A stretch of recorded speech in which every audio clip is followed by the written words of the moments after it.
Yeah, can you hear me okay? Yes, perfect. Thanks so much.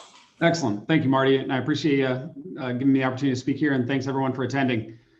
Real quick background on myself. My name is Mark Jensen. I'm the CEO and chairman and co-founder and the largest investor in American Resources Corporation. We're a NASDAQ listed public company focusing predominantly on supplying raw materials to the infrastructure market. A little bit about my background.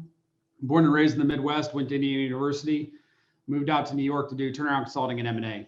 So during the first course of my business career, I invested and have either invested or raised over $500 million for various businesses across the landscape. So we haven't been focused on any one industry, but across the board, looking at basically the problems that most businesses face. And really enjoyed this panel and the various panels here, just because you can really align and look at the different industries and how they're impacted by different events taking place throughout the world. And more importantly, you recognize how certain events affect different businesses in different ways, but also sometimes the same ways, being completely different industries. One thing that we've seen through COVID is change and the advancement of change, and is going to continue to advance at, I think, faster levels than we would have seen without this crazy disruption to our economy.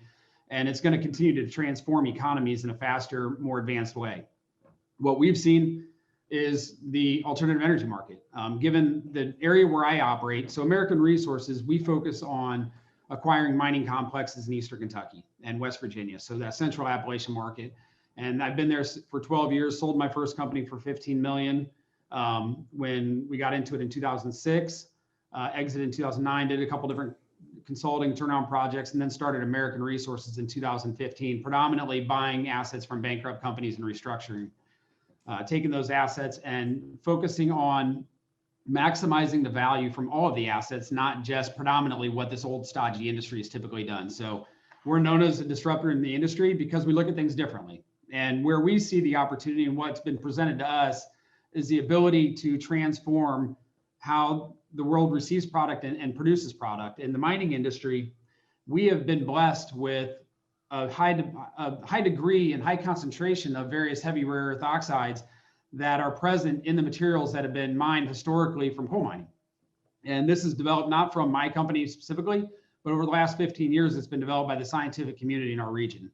Following the leads of the scientific community, we've seen a huge need and increase for heavy rare earth oxides due to the transformation of what's taking place worldwide. You see electric vehicles ramping up dramatically. I mean, Tesla's done amazingly well, but beyond Tesla, you're seeing it from every major car manufacturer, the transforming and building out electric vehicles, where they started 10 years back, they kind of idled down, and then Tesla took the lead and has really developed a market for it and proven the concept, where now you're seeing it from every single manufacturer. As Marty said, heavy rare earths are predominantly, almost exclusively manufactured in either China or Southeast Asia.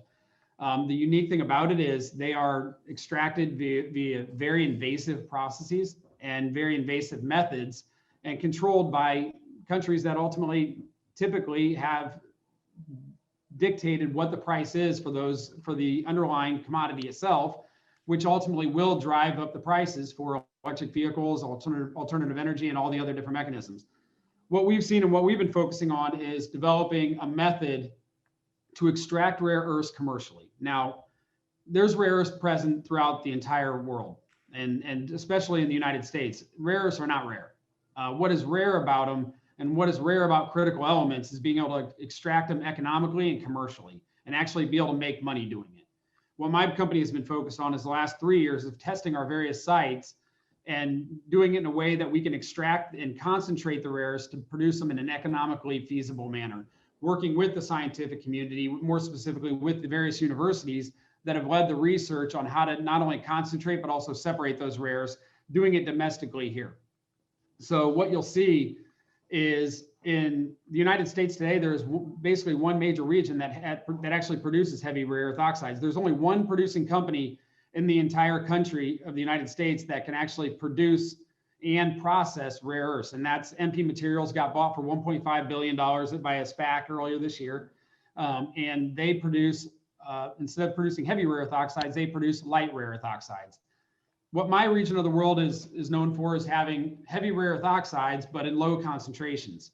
And so what we've been focusing on is developing a process to increase the concentrations from the methods of extraction of what we do it through. And typically that's through what we call AMD ponds, acid mine drainage ponds, which are naturally occurring events from formerly producing mines, more specifically coal mines, that possess these different elements and are able to then, what we've been able to do is then develop a process to extract them and then concentrate them to a point where they can actually be economical. Today, we can sell those into the overseas market.